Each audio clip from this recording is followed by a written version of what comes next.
من میخواهم از صحیح بخاری یک کیسه در باب ابوذر غفاری که در اصل وی یک سپر برای رسول اکرم بود، یک صحابه خیلی صادق در اسلام بود، برای شما حکایه کنم. حضرت در قبیله غفاری ها گفتم در راه ملک شام قرار داشت که ملک شام در زمانهایی که رسول اکرم در مکه بودند یا پیش از رسول اکرم، ملک شام ملک تجارتی بود. تمام مردم از ملک شام آمده تجارت میکردند، مالهای ارزان میگرفتند، برده در هر جا سودا میکردند. این ابوذر غفاری در راه همان ملک شام در یک قبیله، در یک دهه‌ای که بنی غفاری ها میگفتند زندگی میکرد.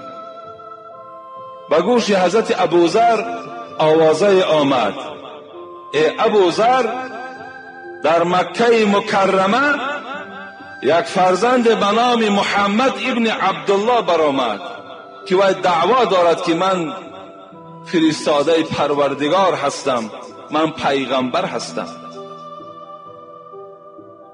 در دل ابوذر این خبر روز به روز شعله میزد. این کی باشد؟ این چی دعوا داشته باشد؟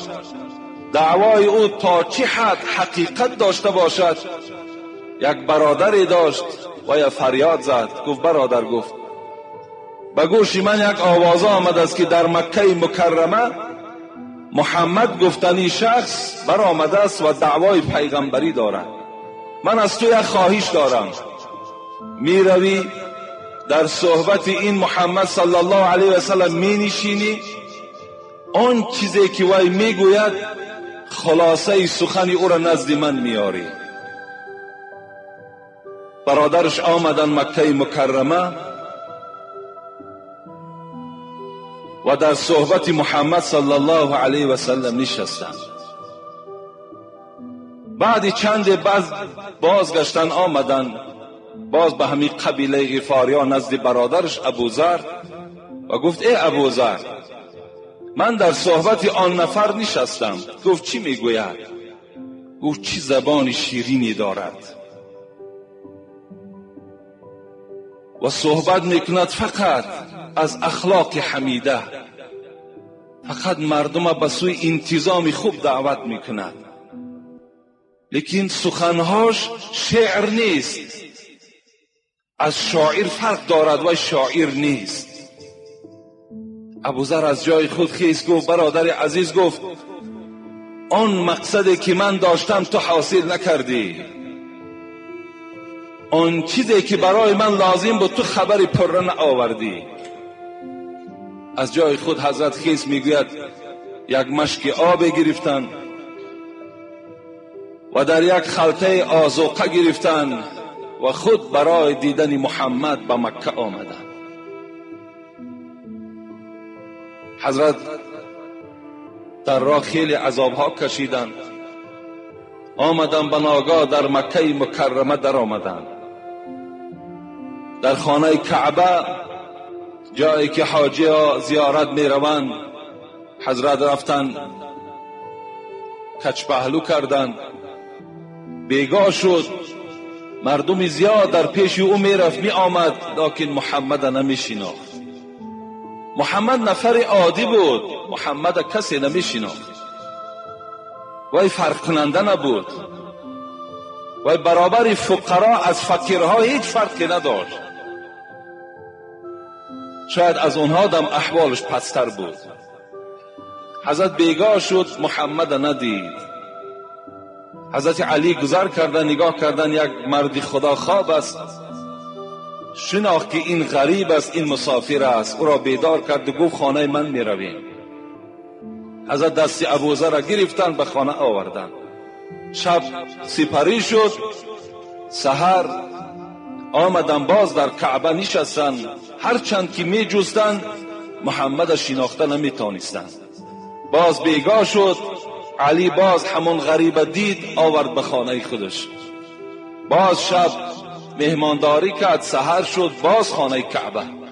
شب سیوم حضرت علی دیگر ناچار شدن، گفتند ای مرد خدا، من میدانم تو مردم مکه نیستی، تو این مردم شهر ما نیستی، تو غریب و مسافر هستی، چی نیت داری؟ چی درخواست داری؟ گفت اول ای مرد خدا، گفت من تو را نمیشناسم که هستی، لیکن به تو عهد و پیمان ببند که این سیری مرا در کسی آشکار نمیکنی. اون زمانها خیلی ترس و واهمه زیاد بود برای اسلام داشتن، برای ایمان داشتن. حضرت علی قسم خوردن که من عهد و پیمان نمیشکنم، آن چیزی که داری پیش من خبر بده. گفت من برای محمد دیدن آمدم، دیگر هیچ مقصدی ندارم. کنه همین نفری که دعوای پیغمبری دارد، آیا من اینو بینم تا چه حد سخن این حقیقت دارد؟ حضرت علی گفتن قسم بر آن خدایی که جان محمد در دست اوست، دعوای محمد حق است. گفت این پیغمبر است. لیکن گفتن سحر یک کار میکنیم، من پیشا پیش میرم، تو از پس من میایی و من تو را به خانه میبرم که در اون خانه محمد صلی الله علیه و سلم پنهان است و اونجا تعلیم میدهد. حضرت پیشا پیش آمدن و خانه فلانی در آمدن. ابوذر در پیش این رسول اکرم چهار زانو زدن نشستند. رسول اکرم از همان سخنهای خیلی عسلبرین خود صحبت کرد و ابوذر گفت، ابوذر از جای خود بعد صحبت رسول اکرم خیز گفت اشهد ان لا اله الا الله اشهد ان محمدا عبده و رسوله. من گواهی میدهم که آن خدا یک و یگانه است و محمد بنده اوست و فرستاده اوست. پیغمبر خدا گفت این کلمات گفت ای ابوذر پنهان کن، الحال وقت اعلان او نیست، زیرا عدد ما مسلمان ها خیلی کم است. وقتی که میشنوی که مسلمان ها زیاد شدن، اون زمان برای کمک ما بیا، الحال خانت را. ابوذر غفاری چی گفتن؟ گفتن ای محمد صلی الله علیه و سلم، زمان من این کلمه را گفتم، در دل من مثل که یک خوراکی که در دیگ جوش میزند، اسلام و ایمان جوش زده ایستاده است. من این پنهان گرفته به قبیله غفاری ها برده نمیتونم، بلکه این من در بین مشرکان عرب اعلان میکنم. هرچند حبیب خدا باز داشت، حضرت ابوذر قرار نگرفت، رفت آمد در بین خانه کعبه با آواز بلند در بین مشرکان عرب، دشمنان قرآن و اسلام، اشهد ان لا اله الا الله اشهد ان محمدا عبده و رسوله گفتند. حجوم بالای ابوذر سر شد. ابوذر غفاری را میگه چنان زدن که حضرت عباس عمک پیغمبر اون زمانها اسلام نآورده بود، میگوید من خودم بالای این ابوذر پرتافتم، گفتم ای مردم، گفتم این در قبیله غفاری ها زندگی میکند، راهی که ما تجارت میکنیم، اگر الحال این از دست رود اون قبیله دیگه ما را نمیگذارد که ما تجارت رویم. میگوید از بالای ابوذر غفاری بیراه شدن. فردا سحر با این احوال بد حضرت باز آمدن بالای همون سنگ بر آمدن، باز اشهد ان لا اله الا الله اشهد ان محمدا عبده و رسوله. گفتن اگر 100 جان داشته باشم، اگر همه جانهای مرا که گیرین، من از این کلمه بر نمیگردم. این کلمه کلمه حق است، این کلمه هست که تمام دنیا را فرا میگیرد. الحمدلله که امروز همان کلمه که حضرت گفتن امروز دنیا را فرا گرفت. حضرت عمران میگوید آمدم تنها حضرت نشستند، گفتم ما هذه الوحده ای ابی ذر، این تنهایی بهر چیست؟ فقال سمعت رسول الله صلی الله علیه و سلم یقول، حضرت ابیذر گفتن من عاشق محمد هستم و از زبان این حبیب خدا شنیدم که می گفتن الوحدة خیر من جلیس سوء والجلیس صالح خیر من الوحدة و املاء الخیر خیر من السکوت و السکوت خیر من املاء الشر. حدیث حبیب خدا را خواندن، حدیث پیغمبر را خواندن. پیغمبر خدا گفته بوده است ای امتان من، تنهایی بهتر است از آن که شما با یک گروهی که آنها دروغگوی هستند، آنها زناکار هستند، آنها خیانتکار هستند، آنها عرق نوش هستند، آنها از خدا و از مسجد و از نماز دور هستند، از اون گروه در نشستن، در تنها نشستن بهتر گفتند. و همنشینی گفتن پیغمبری خدا با آدمهای نیک بهتر است از تنهایی. اگر شما دانین که در یک جای معرکه خیر است، در یک جای یک دانشمند است، یک توده مردمی هستند که همه صحبت‌های نیک میکنن، صحبت‌های میکنن که برای فایده دین و دنیای توست، در این حالت شما تنها نشستن جنایت است برای شما. و حضرت دوام دادن که املاء الخیر خیر من السکوت. سخن گفتن، پند گفتن بهتر است از سکوت گفتن. لیکن اگر گفتن و املاء الشر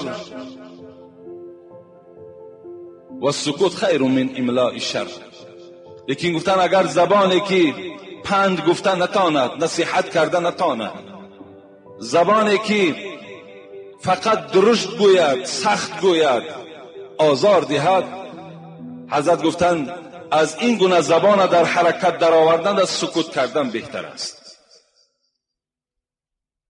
الحمدلله که امروز ما و شما در همان معرکه نشستگی هستیم که حبیب خدا گفتن از تنهایی در این معرکه برای شما بهتر است. خوش به حال همه شما برادران عزیزی که از راههای دور و نزدیک برای این گونه معرکه ها را انتخاب میکنید، میآیید و دل خدا مثل پخته بر این سفید میکنید و بازگشت به سوی کارخانه ها و خانه های خود میشوید. خوش به حال همه شما که چنین همنشینی، چنین معرکه ها را برای خودتان اختیار کردید. رسول اکرم میگوید الرجل علی دین خلیل فلینظر من یخالیل. ای امتان من، ای جوانای عزیز، حبیب خدا میگوید مرد در دین رفیقش است. مرد جوان در دین رفیقش است. نظر کن با کی تو همنشین هستی. با کسی همنشین باشی دینی وی البته تو قبول میکنی.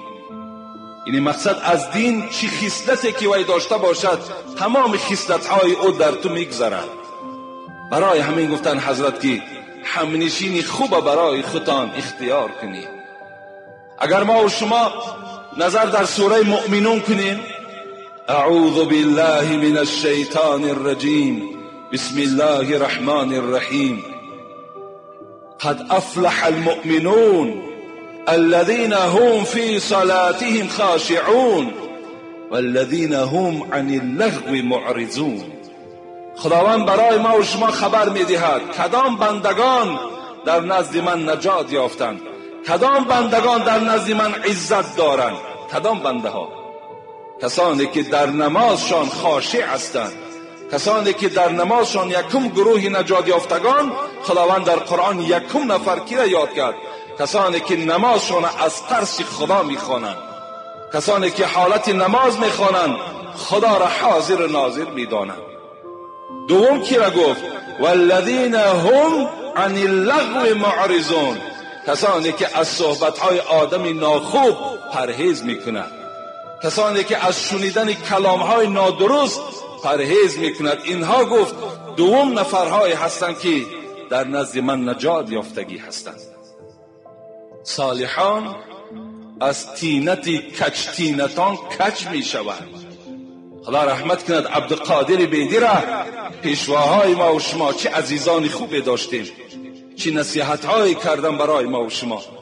اگر باور کن عقل ما ناخورده باشیم، سخن اینها باید در جگر ما و شما تأثیر کند و این سخنها را برای خود باید ما شعار بالای سرمان در خانه ها نویسانده داشته باشیم. حضرت میگوید صالحان از تینتی کج تینتان کج می شوند.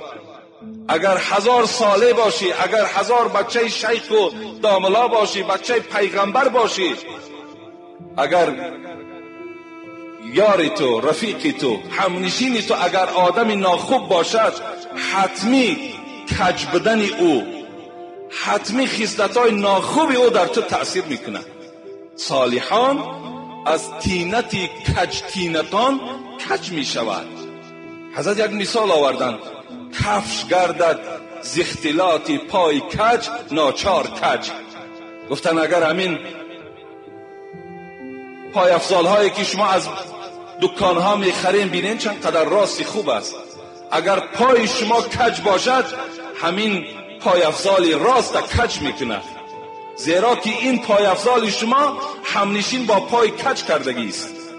در پای کج که کشیدش کج می شود. این جسم فطرت تازه شما اگر همنشین با آدمای ناپاک و نالایق و غافل اگر همنشینی داشته باشد، عاقبت کسل اونها در شما میگذرد. جوانای عزیز خیلی هوشیار باشید، رفیق بازی نکنین. اولش زمانی رفیق بازی نیست.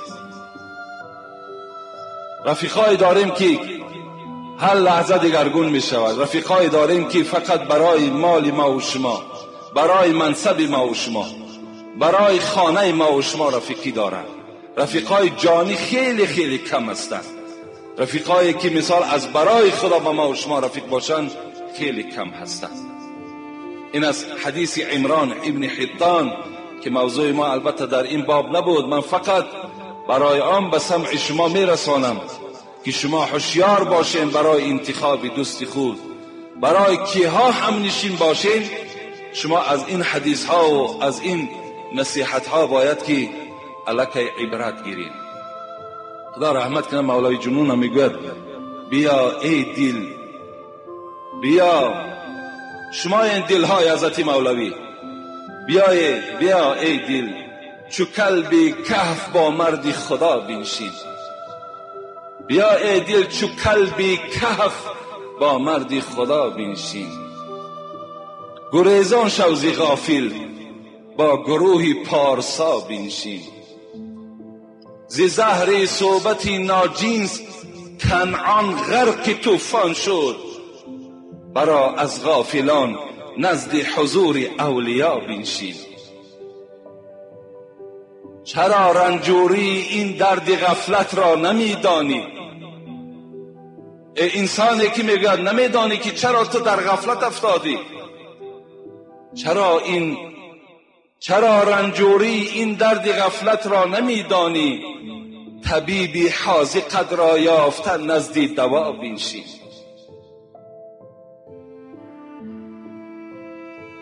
الحال من میخواهم صحبت امروزمان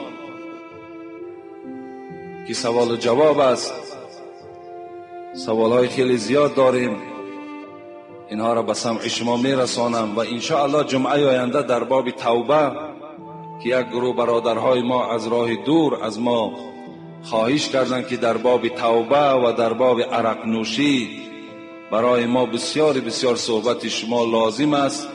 انشاءالله من این وظیفه را به دوش خود گرفتم و از جمعه آینده خدا خواسته باشد باب توبه را برای شما حکایه میکنم. السلام علیکم ناملای عزیز، در دین اسلام قسمی با طلاق جایز است یا نه؟ البته فقط در اسلام به نام پروردگار قسم خوردن جایز است و خلاص. به طلاق قسم خوردن در اسلام درست نیست. بعضی انسان‌های هستند که میگویند که اگر من فلان کار انجام ندهم یا اگر همین پولی که برای من میدهی در فلان مهلت نیارم زنی من طلاق گفته همچنان قسم میخورم. این در اسلام نادرست است. ولی اگر همین شرطی که شما میمانین اگر ادا کی نکردین زنهای شما بعدا طلاق میشود. از این خاطر از این قسم ها باید که اولا شما پرهیز کنید. این قسم در اسلام جایز نیست. پیغمبر خدا میگوید که من حلف بغیر الله فقط اشرک. این حدیثی هم ترمذی است، هم حاکم است، هم ابو داود است. کسی میگوید بغیر نام پروردگار اگر قسم خورد وی شرک در راه الله آورده است. به حضرت امیر جان قسم خوردن در آدم مشرک می شود. به حضرت امام عسکری جان قسم خوردن در آدم شرک در الله آورده است. به حضرت سلطان قسم خوردن در آدم شرک در الله آورده است. به نان قسم خوردن در شما شرک در الله آوردین. اگر با شیر شما قسم بخورین شما در راه الله شرک، در عمل شرک دست زدین. بدونین که خداوند همه گناه را میبخشد که شرک در الله را نمیبخشد. شما با این قسم ها قسم نخورین. حبیب خدا میگوید که من کان حالفا فلیحلف بالله او لیصمت. اگر کدام شما میخواهین که قسم خورین فقط قسم بر خدا بخورین، قسم به الله گویین والله من این کار نکردم، انا از همه بهترین قسم انا همین است، والله که من این کار نکردم. این قسمی هست که این باز به خودش کفارت دارد. اگر نتوانی 3 روز باید روزه گیری، بعد این گناه را پروردگار از تو میبخشد.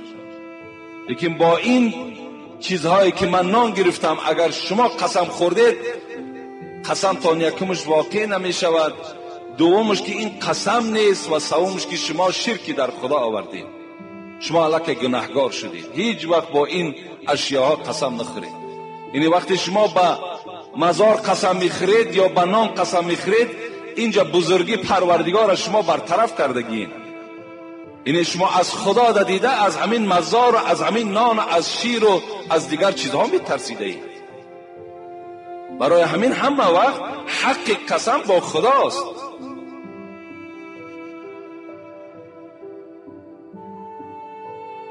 السلام علیکم دامنای محترم. میگویند که مرده را جانش میبراید و در وقت جان دادن با همان خانه یک تا خون میخیزد و آن چیزهایی که در آن خانه هست مکروه میشوند، دیگر خوردن آنها ممکن نیست. آیا این درست است؟ البته در خانه ای که اگر مصیبت می آید، حدیث های پیغمبر هم هست که تا 3 روز در اون خانه، یعنی از جانب خانه‌دار باید که پخت و پز نشود. و حبیب خدا را حدیثش که اصنعوا لآل جعفر طعاما، این ان همین دلیلی برای همه ما و شما، ان همین دلیل است که وقتی که جعفر برادر حضرت علی از دنیا گذشتن، رسول اکرم تمام صحابه ها را امر کرد که به خانه جعفر طعام برین، زیرا که امروز در خاندان جعفر مصیبت آمده است، اونها مشغول مصیبت هستند.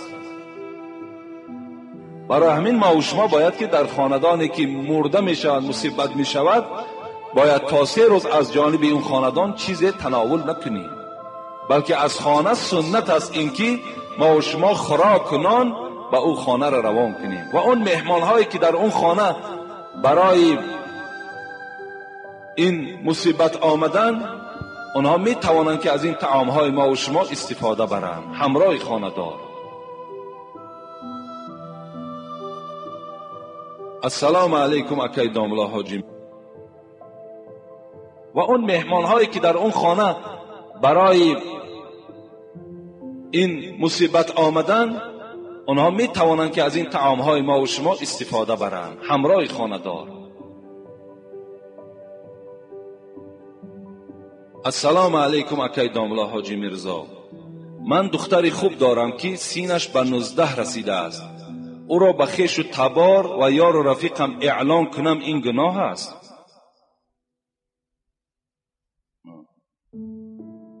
یعنی این برادر میگن من دختری دارم، 19 ساله دختر است. اگر این ما در بین خویش و تبار یار رفیقم اعلان کنم که همین خیل دختر دارم، اگر یگان نفری زنگیر باشد مرحمت این دختری من تیار، آیا این گناه است؟ نه، بلکه این سنت است. این سنت است که ما و شما خواهرهامان در بین یار رفیقهایی که داریم، خویش تبارهایی که داریم اعلان کنیم که من دختری دارم که فلان فلان فلان خصلت ها دارد. لکن راست گفتن در کار چی خصلتی دارد، چی رفتاری که دارد، چی برای یار رفیق، چی برای نفرهایی که خواستگاری می آیند، برای آنها باید قائل شدن در کار.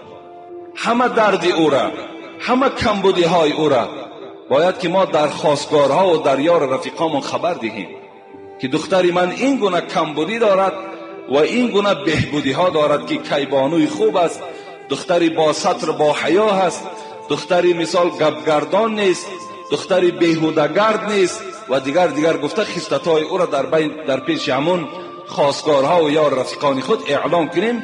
این حالت در ما و شما ثواب میگیریم، این گناه نیست.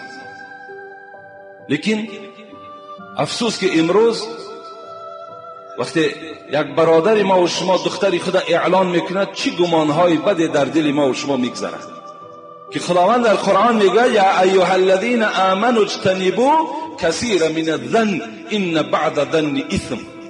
خدا میگه ای کسانی که ایمان آورده و قدرت پروردگار خود تسلیم شده، شما از گمان پرهیز کنید که اکثر گمان همش گناه هستند. شما گمانی بد نکنید. وقتی وی اعلان کرد در دل شما هر گونه خبرهای نادرست و سخنهای ناخوب نگذرد که این اگر دخترش به عیب میشد هیچ وقت اعلان نمیکرد یگان عیبی دارد. این بسیار یک بدگمانی است که در این بدگمانی ما و شما الکی گناهگار میشیم. پیغمبر خدا میگه ایاکم و ظن، بر شما باید که گمان بد نکنید، زیرا این که دروغترین سخن این گمان است. گمان این دروغترین سخن است، زیرا که فقط گمان است، تو چیز حقیقت نمیدانی، فقط گمان در وجود تو گذشته ایستاده است. برای همین بهتر و خوبتر می شود که مثال ما و شما خواهرها داشته باشیم. حتی صحابه های پیغمبر مادرهای به شوهرشون اعلان میکردن که فلان موی سفید هست، در پیش موی سفید میگو من مادر دارم، مثال مرحمت اگر زنگیر باشی مادر من برای تو تیار است. امروز موی سفیدای ما و شما بیچاره میگذرن، زن نمیابند دیگر. باید که البته ما و شما این در شریعت ما و شما جایز و درست از ثواب میگیریم. این ثواب است که مثال چی مادرت باشد، چی اپت باشد، چی خواهرت باشد، باید که در بین یا رفیقت اعلان کنی که من همین خیل خواهر یا همین خیل اپا یا همین خیل مادری دارم که میخواهد که شوهر کنن مثال با فلان خیل مرد. این ثواب است.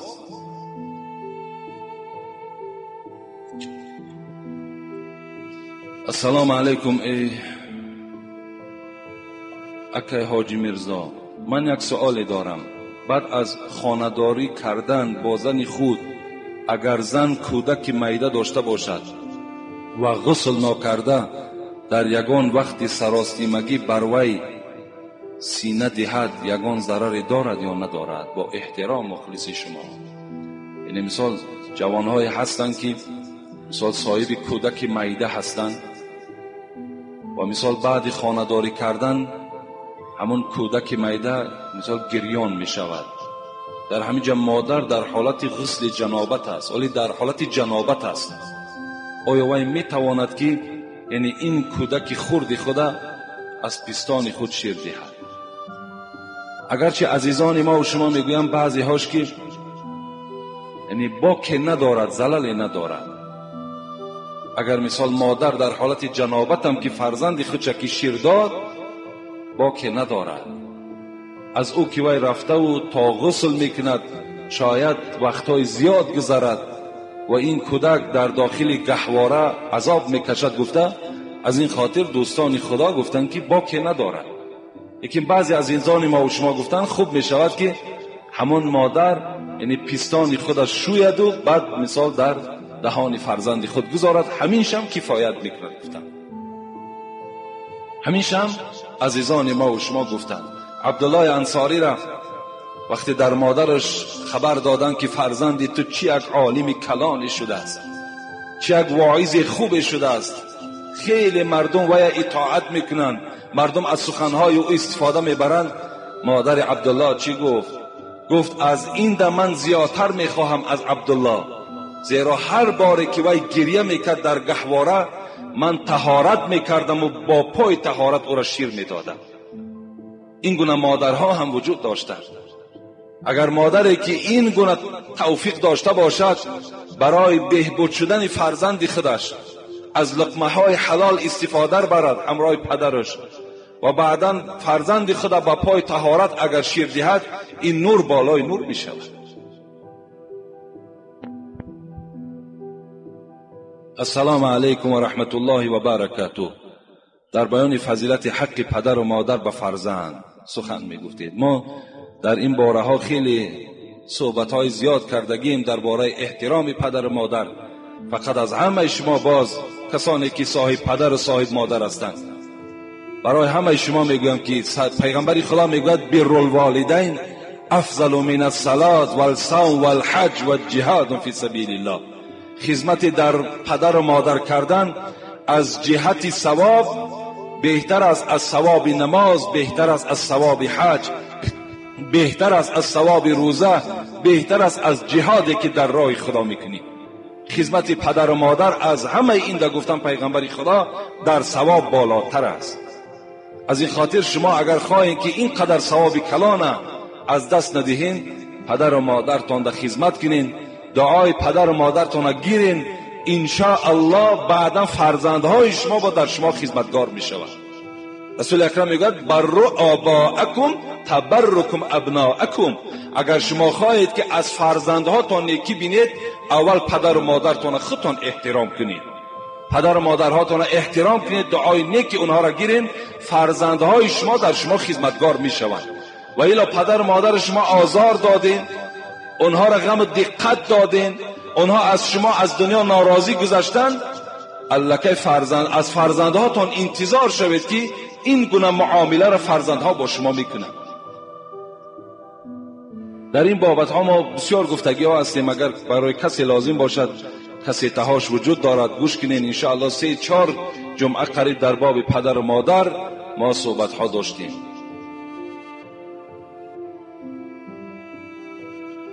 دوم سوال، انگور چخیل به دنیا آمد؟ نوشتن از کی برآمد؟ خداوند میگوید اذا اراد شیئا ان یقول له کن فیکون. آمدن انگور ای کجا پیدا شد، نوشتن از کی ماند، اینا برای ما و شما دانستنش نه فرض، نه واجب، نه سنت، اینا هیچ حاجت هم نیست. همون تیارش خدا داده است، بخور شکرانه کن. دیگری را از کجا آمد، کی شناندش، مثال پیرش کیه است. ولی بعضی آدم ها همی پیری آشپزا کیه، آش مرحمت خوردن بگیر یا پیری را چکارش میکنی گفته آش پیر دارد آخه، همش نعمت پروردگار. در سوره یاسین این آیتی که خواندم میگوید که هر وقتای پروردگار چیزی را که خواهد که پیدا کند و یقول کن فیکون، میگوید شو میشود. این قدرت پروردگار است. هر چیزی را که خواهد که پیدا کند، انگور را میخواهد پیدا کند میگوید بشو، انگور پیدا میشود. سیب را میخواهد بشو، میگوید پیدا میشود. هر چیزی را که پروردگار خواهد همچنان پیداش میکند. السلام علیکم داملای شیرین سخن. یک سوال دارم درباره توبه، دوباره قبول میشود یا نه؟ انشاءالله جمعه آینده میگیم که توبه ای که دوم بار انسان یک بار میشکند، دوم بار توبه میکند، آیا قبول میشود یا نه؟ انشاءالله جمعه آینده خدا خواسته باشد من مفصلتر در بین شما این مسئله ها را آشکار میکنم. السلام علیکم بابای حاجی میرزا، از شما خواهش دارم که با سوال ما درباره کتاب قرآن کریم با گپ تاجیکی برآمدن مصلحت میدادید برای خواندنش. ما با زبان عربی خواندن نمیتوانیم. آیا این کتاب را خوانیم یگان ثوابیت دارد؟ پیشکی منت داریم. البته ثواب دارد، این بی ثواب نیست. خوانید همون قرآن هایی که با لفظهای تاجیکی هم که برآمده است، اونها هم البته ثواب دارد. از اویی که شما بیهوده وقتان سپری میکنین، همون قرآن های تاجیکی که برآمده است اونها را خوانین، یگان زلال زیانی ندارد.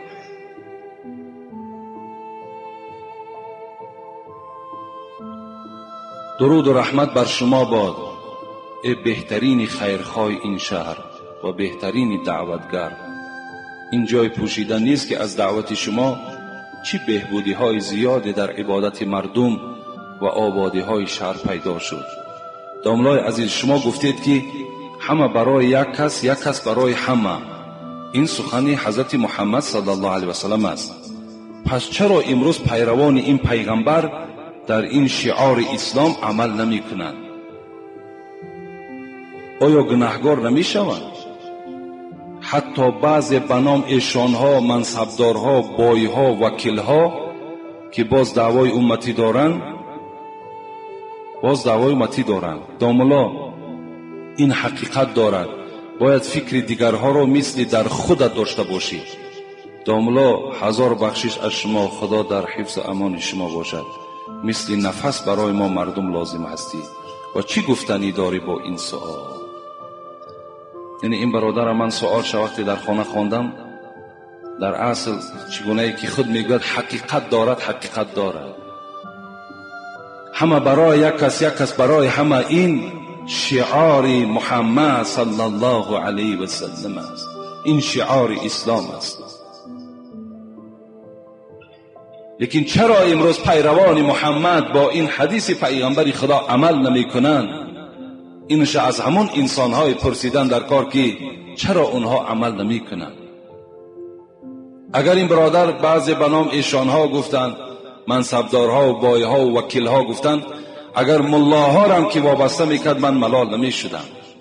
زیر هست نفرهایی که فقط برای شخصیت خود، برای فایده خود میکنن، لکن غم مردم و غم مثال شهر خود چه هیچ گاه نمیخرد. هست نفرها وجود دارد. خداوند در قرآن میگوید واخفض جناحک للمؤمنین. توصیه پروردگار را بینین برای برادرهای مؤمنت. واخفض جناحک، تعظیم کن.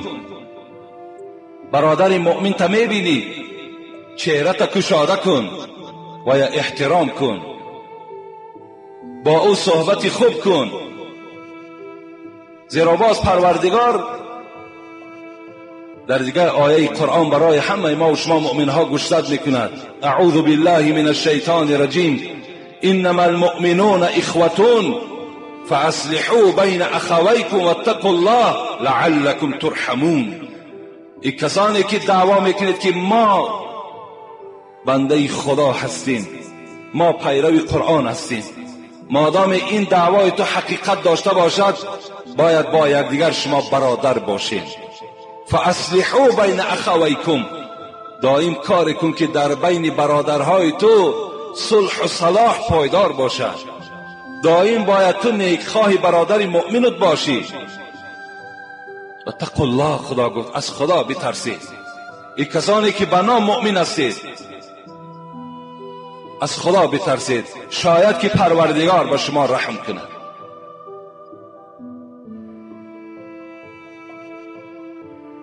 لا یؤمن احدکم حتی یحب لاخی ما یحب لنفسه. پیغمبر خدا میگوید انا همین مؤمن هایی که فقط برای نفس خودشان مهنت میکنند، فقط برای فایده خودشان دوادو دارند، غم مردم و غم یک برادر همسایه شده میکرد. پیغمبر خدا میگه لا یؤمنو، تو ایمان نداری.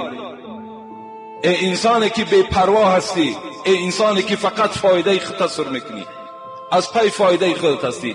لا یؤمنو احدکم، اگر کدام شما میگه از این گروه باشید ایمان ندارید. یکی شما تا وقتی که از برای برادرت آن چیزی را که دوست میداری برای نفس خودت چیزی را که دوست میداری برای برادر مؤمنت که دوست نداری، تو ایمانت میگه ایمان نداری. لا یؤمن احدکم، ایمانی تو کامل نیست.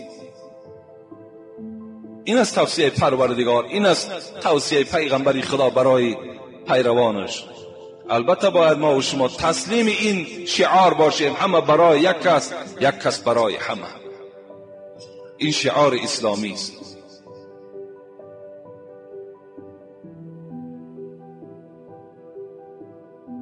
لیکن صد افسوس که چگونه این برادر گفتن، البته عملی نمی شود.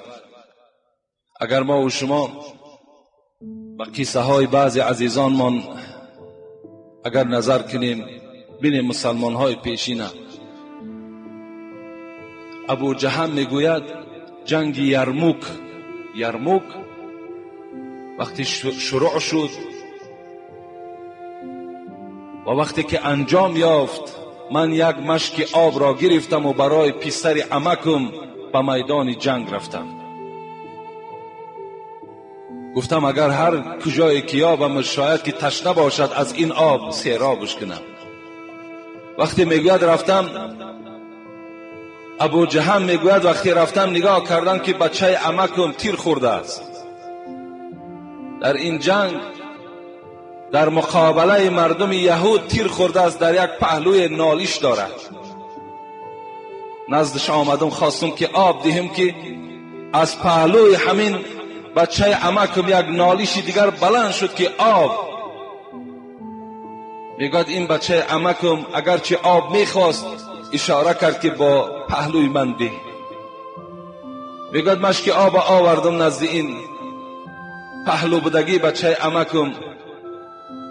قریب با دادن آب بودم که از پهلوی او یک نفر دیگر نالیش برآورد که آب. اونم میگوید زخمی بود. میگوید پیش این پهلو بودگی هم اشاره کرد که با وی ده. گفت آب بردم، میگوید آب در اون نوشانیدم. پس گشتم آمدم که جان بچه عمکم الک بر آمده است. پهلوش نگاه میکنم وی هم جانش بر آمده است. در حالت خیلی دشوار، در حالت خیلی تشنگی، حضرت اشاره کردن به پهلوی من ده. گفت وی محتاج تر است. این است غمخواری برادر مسلمان. اینجا اسلام عیب ندارد، اینجا شعار پیغمبر خدا عیب ندارد. عیب در انمو انسان‌هایی هست که فقط غم خدا میخورند، غم برادر مؤمنشان نمیخورند.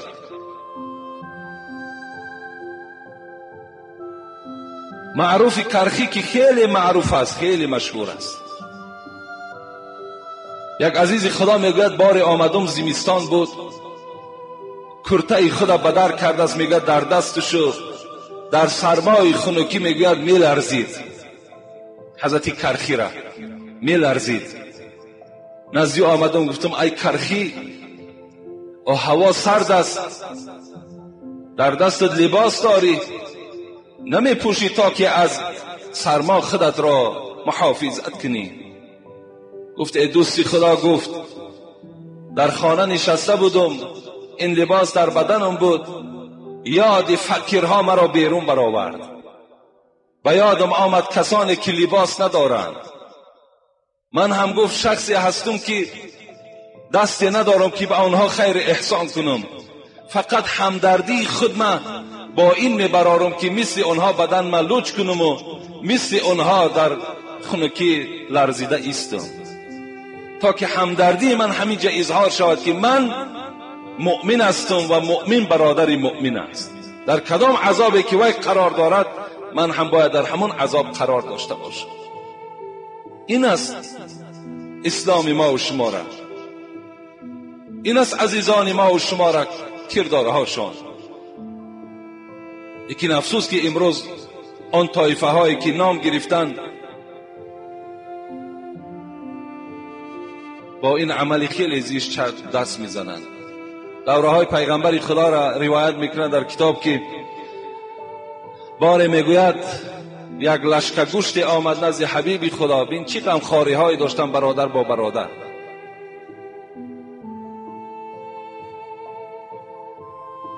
یک لشکر گوشت آمد پیغمبر خدا لکه بعد شام بود، گفت اینه در فقرا تقسیم کنید. صاحبی گوشت گفت. پیغمبر خدا از همون مجلس پرسید کدام شما احتیاجی به گوشت دارید؟ گفتم پیغمبر خدا ما احتیاجی به گوشت نداریم، الحال ما شام خوراک کردیم، شام خوردیم. اونا فکر پگاه نداشتن و میگوید ابو هریره را از جای خود خیزان پیغمبر گفت اینا برده در خانه فلان کمپیری که فرزندهای یتیم دارد به او برده ده. ابو هریره میگوید آمدم دروازه این کمپیر را تق تق کردم، از داخل صدا داد کی هستی؟ گفتم ابو هریره هستم و حبیب خدا این گوشت برای من داد که به خانه تو برسانم. این مادر میگوید از داخل خانه گفت که من همراه فرزندهام طعام شام خوردیم، دیگر حاجت نداریم. ابو هریره میگوید گفتم آخی فردا باز لازم می شود. گفت جانم فدای محمد صلی الله علیه و سلم، رفته از حبیب خدا بپرس اگر تا فردا من زنده مانم این گوشت قبول میکنم و الا اگر زنده نمانم پس گرد. گفت که من محتاج نیستم، پهلوی من گفت محتاج تر است، این گوشت در همسایه من بده. امروز کجاست همون همسایه های غمخوار؟ یک پاموشی که یک دولت های بگیم نامسلمان می آمد، حتی همون سردارها خچون بیچارها سیر نمی کردن، خچون سیر نمی کردن.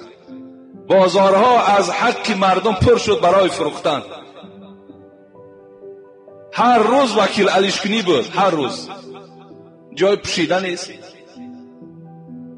چی رفتارهای نادرستی در بین ما مسلمان ها. الحمدلله ما مسلمانیم و دین ما فقط برای متحد شدن، برای اتفاقی دعوت میکند، نه برای پراکندگی.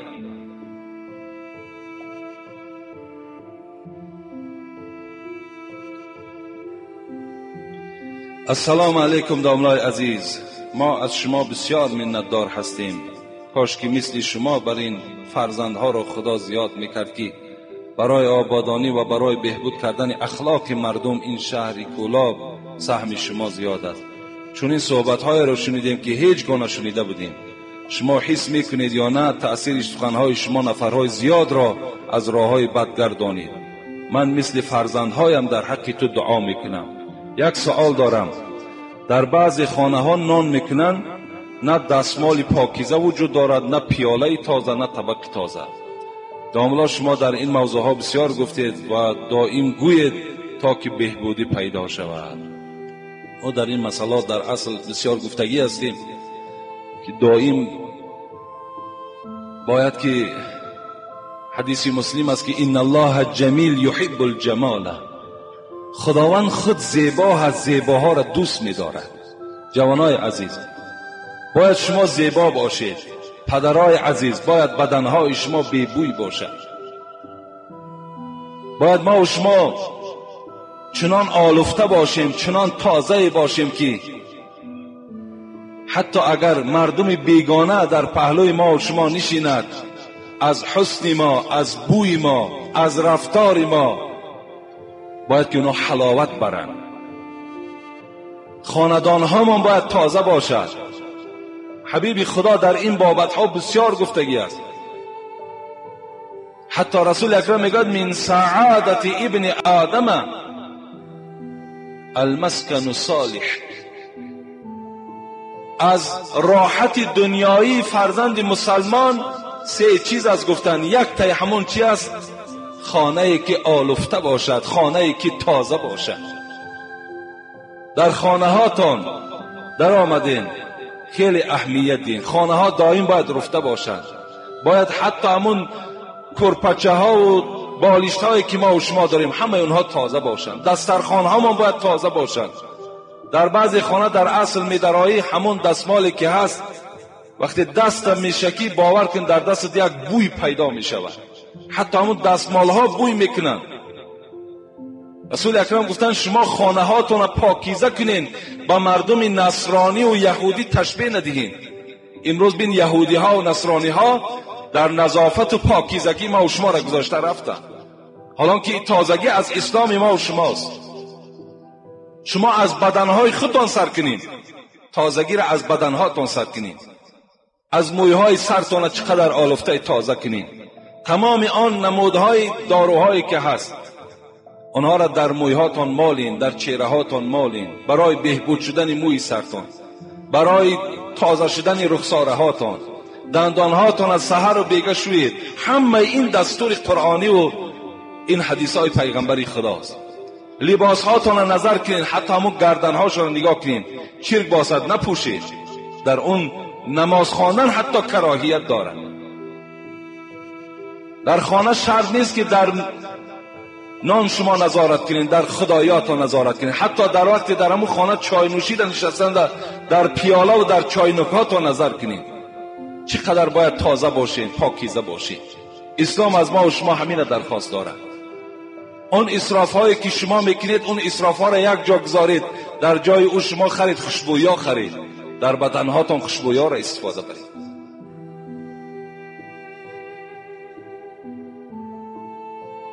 در اصل دستمال هایی که باور کنید در همین خدایا هست. آخی آفرین به همون خیلی طبیعت اگر خیره نباشد دست در او دستمال شکیده نمیتونه. یک دستمال برای 100 200 300 400 نفر، یک دستمال در همون جایی که آب میگیرن ایستادگی است. لبی دسترخوان تو ماندم یک دسترخوان، یک دستمال وجود دارد. آخی شرایط نمیرسه ترا کی مجبور میکن نام کن؟ کی شرایط ترا کی مجبور کرده است؟ آخی امر قطعی فرزندات بخو خدا از تو راضی است. آخی شرط است که تو تمام مردم نشان داده و یک صدقه که مجبور در گردن خودت بارش میکنی و بعد شرایطات نمیرسد، بعضی که در حق تو دعا کنن ملامتت میکنن.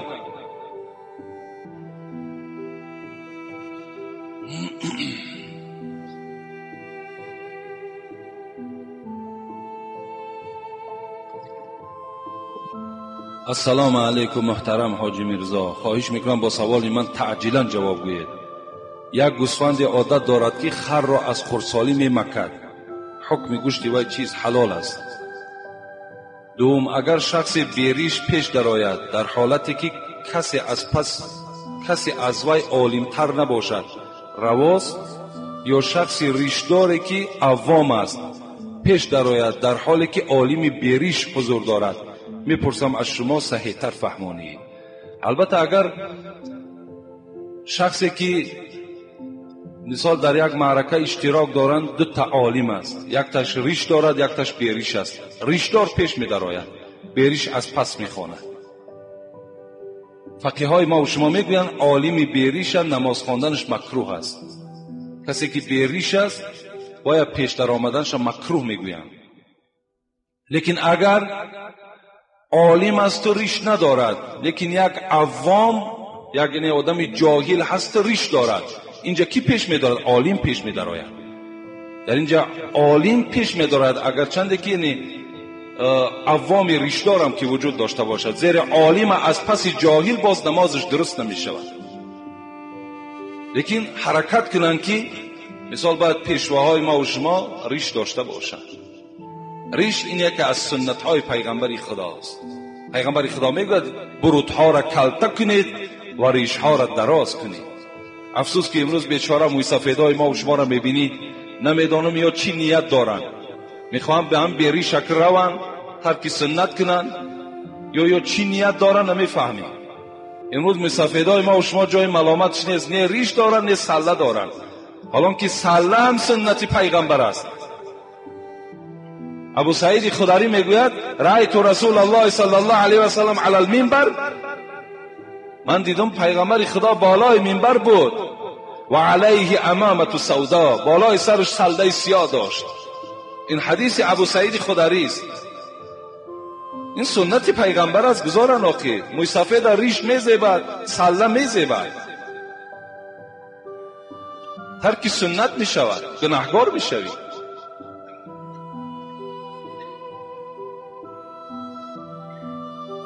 سیوم سوال کن راجع به شنیدن غزل‌های نمکین شادروان آدینه حاشیمو، نظر شما را فهمیدنیم. آیا شنیدن این سروده‌های پرتأثیر و پرمضمون رواست یا نه؟ زیرا من مخلص این حافظم، جایز است. البته اگر غزل‌هایی که از شادروان است یا از دیگر نفر است، اگر ما و شما وقتی میشنویم از اونها حلاوت میبریم، یعنی یک جهت تربیایی دارند. اینها با که ندارد شنیدن اینها، یگان زلالی ندارد. غزلها را گوش کردن، یعنی مصرع‌های شعری باشد که ما و شما از شنیدن اونها تا چند مثال گریان میشویم یا ایمانمان کامل میشود، اینا در اسلام ضرری ندارند. مگر اسلام من میکند همان سرودهای را شنیدن شکی و اینها هیچ معنی ندارند. اونا برعکس در وجود تو ضرر میارن، عصب تو را خراب میکنن. اونها را اسلام من میکند. یکی شنیدن غزل، شنیدن مصرع‌های شعری که مثال همه پر از اخلاق، پر از مثال دعوت است، اینها با که ندارن، جایز است، درست است.